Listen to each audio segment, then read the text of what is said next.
If you like what you watch, then don't forget to follow us on Facebook and Twitter for the latest updates on The More Show. Remember to subscribe to our YouTube channel for new weekly television and radio shows.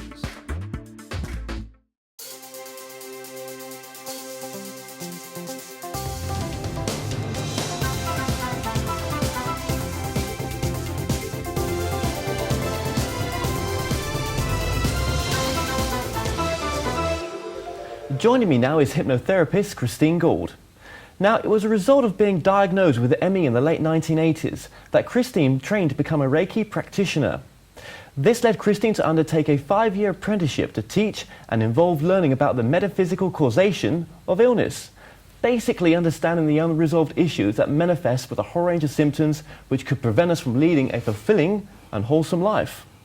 And now we'll be discussing the power of the mind and how we live the life that we want. So, Christina, the power of the mind, I mean, it's so important, isn't it? Absolutely. And everything begins as a thought before we actually use the words and manifest these. And everything in the studio, everything in everyone's home began as a thought in someone's mind before it actually became reality. So it's the quality of our thoughts that are very important. Yes, and when we think very negatively, it's difficult to stop playing that tape, isn't it? Absolutely.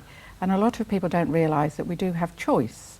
And so with all the work that I do, it is all about making them aware that we do have a choice, and therefore, yes, it's okay to think the worst possible outcome and have those negative thoughts, and then have a look at the most favourable outcome, and you can choose. And when you realise that you've got choice, it's up to you whether you would like to wallow or whether or not you would prefer to maybe get help and look to the alternatives. Well, this is where your work comes in as a hypnotherapist. Yeah. You're healing a lot of people, you're helping a lot of people out with their problems, so just tell us a bit about the work you do.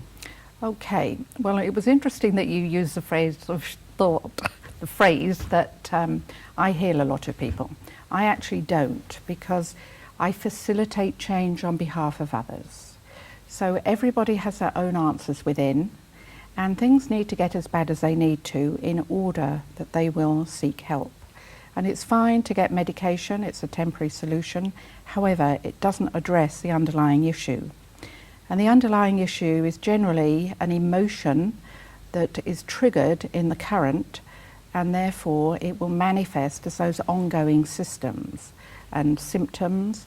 And it's a bit like a CD playing over and over again.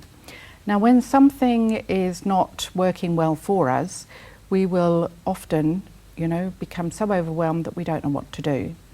And when people can understand that we are programmed according to our upbringing, our beliefs, our genetics, but more so from our perceptions, and therefore those programs running in our mind at the back of the head, it's called the subconscious mind, are set up by us. Okay, so, all right, we have to be very careful what we think. We have to be careful when we're in that situation when things aren't working out, to not look at the negativity of it all, but to see that maybe it's for a greater reason. Well, that's lovely, because when we can look to the bigger picture and see what we have futuristically there for us, then we know that that potential is there. Now, all healing comes from within, so I don't heal anyone. And every single person has their own answers within. So it's my role to act as a facilitator. And to access those answers. Absolutely. So what are some of the sort of common problems that people come to you with? Okay, well, one of the most problematic things in society is depression, anxiety, feeling stressed, finding it difficult to cope. And in our current climate, yes, we're all, under duress with different things. And so people will come to me and they'll say, I really can't see any favourable outcome so far. And once they understand that they can update those files running inside their subconscious mind at the back of the head, therefore they reclaim their power and control, they take charge of their life and can use their logic and common sense of today. Okay, so when someone's in your practice and you're giving them the hypnotherapy, how's that work, just briefly? Okay, Well, basically, we introduce people to that natural state of hypnosis, which is an altered state of consciousness, through relaxation exercises. And once they're in that nice daydreamy state, which is much how you feel when you first wake up in the morning, you can hear things going on in the background, but it's not that clear. That's when the client can gain access to that computer part of their mind, and with my help, I enable them to update those files. So it's a bit like being a computer operator. I mean, how many sessions does somebody need to sort of get over a problem? Well, a lot depends on the client. However, I generally say that I work with people between 3 and 6 sessions, and in reality it's usually 3, possibly 4. Okay. So can this be used to stop smoking as well? Absolutely. Nobody was born with a cigarette in their mouth. Because obviously there'll be people watching this now with a lot of Yeah. New Year's resolutions, Exactly. and stop smoking, weight loss, all the sort of common ones Yeah. that you get. Why don't we never keep to our goals though? Well, a lot of people do make these New Year's resolutions, and they say that they're going to, as you say, stop smoking. Now, usually it's on Blue Monday, which is the 3rd Monday in January, that people revert back to type. And everybody thinks, oh gosh, I'm a failure. Then that's reinforced by their family and friends who say, oh yes, we've known that you've attempted this before. It wasn't successful then, so we knew it wouldn't be successful now. Well, in reality, because we are programmed, and those programs running inside the subconscious mind kick in, and they overtake, and they drive us, if you like, to revert back to type. And when people can realise that they're not at fault, it's just that they're well programmed, they can stop beating themselves up and know that if they come to somebody like myself, an advanced hypnotherapist and HypnoHealer, then we can address those issues. Yeah, because I mean, a lot of us seem to sort of live in the yesterday, not in the now. Mm-hmm. Do you know what I mean? It's we take on our problems from that we've had previously, and they seem to affect us, and we're constantly churning them over in this present moment, where really, we have to forgive our past, don't we? Well, we could forgive our past. However, we are the result, we're the combination, you and I, of our past experiences, our genetics, our DNA. And so we have got inherent traits that are running within us. Now, it's only when things become a problem that we would then seek to find out how to resolve those. So with a lot of the work that I do as a hypnotherapist, as a Reiki channel, as a unity consciousness therapy practitioner, then we can work at the DNA level, we can work with the emotions, and if you like, release those, and therefore not be overburdened. Okay, so you've mentioned there Reiki healing as well. Mm-hmm. How does that fit into your work? Well, Reiki is a fantastic modality because primarily it is for oneself. It's an energy renewal technique. And so you can use it for yourself if you do the basic training. You can use it with animals, plants, other people that you know. And at the advanced level, you can actually learn 3 basic symbols so that you can channel the energy over distance. You can also double the potency and the flow of the energy, and also establish dialogue with the different aspects of the mind. And in that way, facilitate change by asking relevant questions. And it will work effectively if I was to Reiki you in person, or if you happen to be on the other side of the world. The energy, because there's no time delay, will reach at the same moment in the same way that when you ring somebody up, you establish that direct connection. So that direct connection that you've mentioned there, is that a direct connection with what you would call the higher self? Well, we are purely the channel, so we are being used as a conduit to actually convey the energy, similar to a telephone.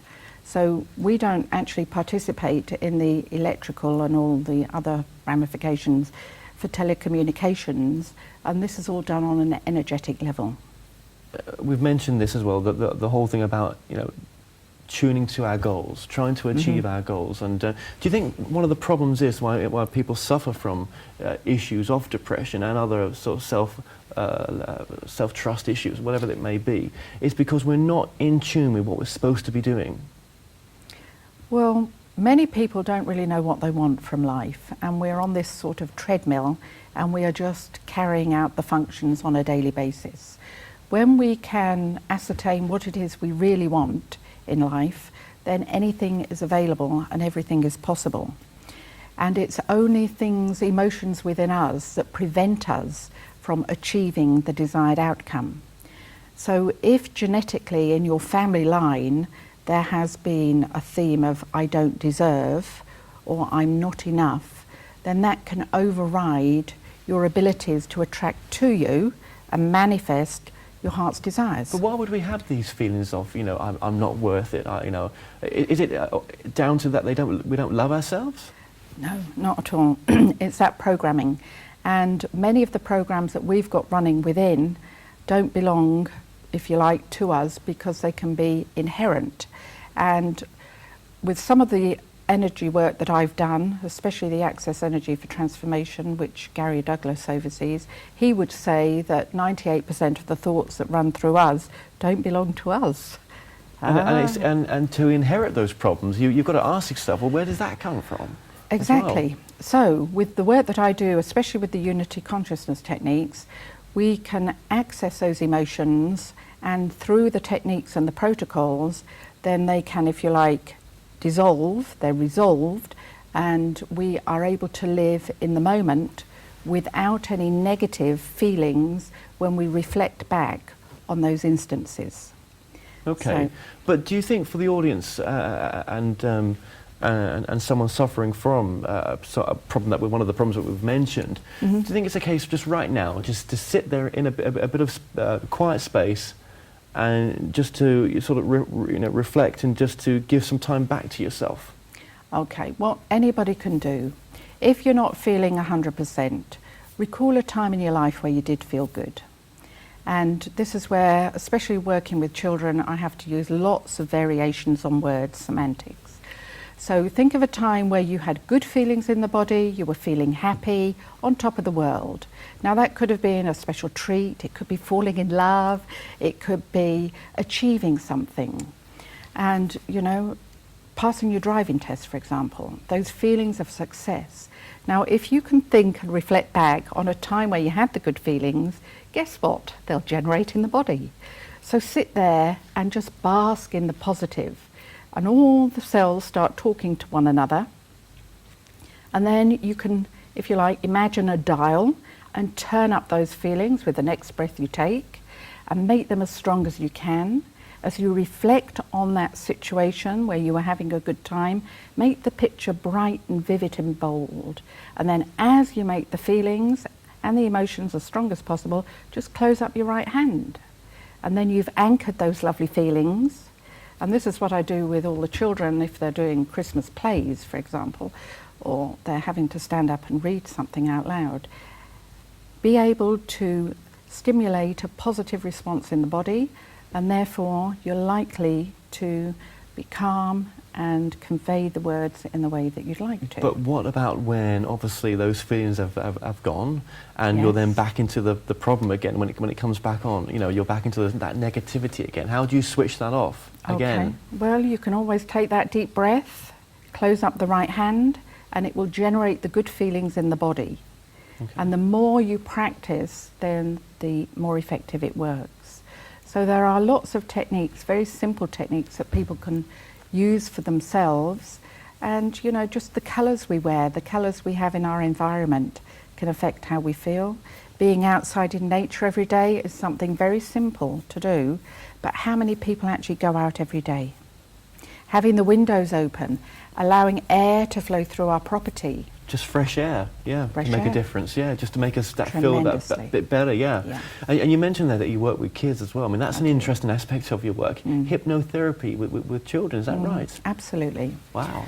So my background's in education, working with youngsters from reception right through to secondary. And having taught in mainstream for many years, I then specialised working with children with emotional and learning problems. And so I fortunately can establish a good rapport with these youngsters, and some of them, have got lots of challenging things happening in their lives. So they come along and see me, their parents naturally sit in because they're minors, and we're able to use the techniques for hypnotherapy in order that they can overcome their problems. And with youngsters, I always work on study skills, because if they're struggling with a specific subject, we may as well work on that so that it's no longer a problem. And exam technique is something else that I always incorporate, because they'll always have tests, they'll always have exams, and you know, these skills they can use then for the rest of their lives. Well, where were you when I was younger? That's what I want to know, because school wasn't always a favourable time for myself. So yeah, no, I can really appreciate what you're saying there. And I mean, what would be your sort of one hope for this year, would you say? Well, for people to be able to live in the moment and to take personal responsibility, because you know, life is an adventure and it's not a dress rehearsal. So you would say that that would make one big difference, just for now, is to live in the moment. Live in the moment. And that means being aware, being present, and just taking that breath that sometimes to just tune yourself back in. Yeah, being grounded and appreciative, because we take such a lot for granted. There's a TV show where people are deprived from their home comforts. So they say, oh, when I come out of the jungle, then I will have an appreciation for, you know, hot water that comes out of a tap. Well, that's my greatest luxury in life, you know. And aware of your friendships, aware of what we have in our society, because there's such an abundance. And we can make those choices. And it's a beautiful world, isn't it, as well? Fantastic. Just need to open your eyes sometimes. Yeah. And nature. I mean, how many people stop and look at all the flowers every day? Yeah. And the trees, the animals, and they all convey so much to us. Of course. And walking in the park is a lovely experience to have. Well, Christine, thank you so much for joining us today. Thank you. Stay tuned, as we'll be joined by the Minister of the Spiritual National Union, David Hopkins.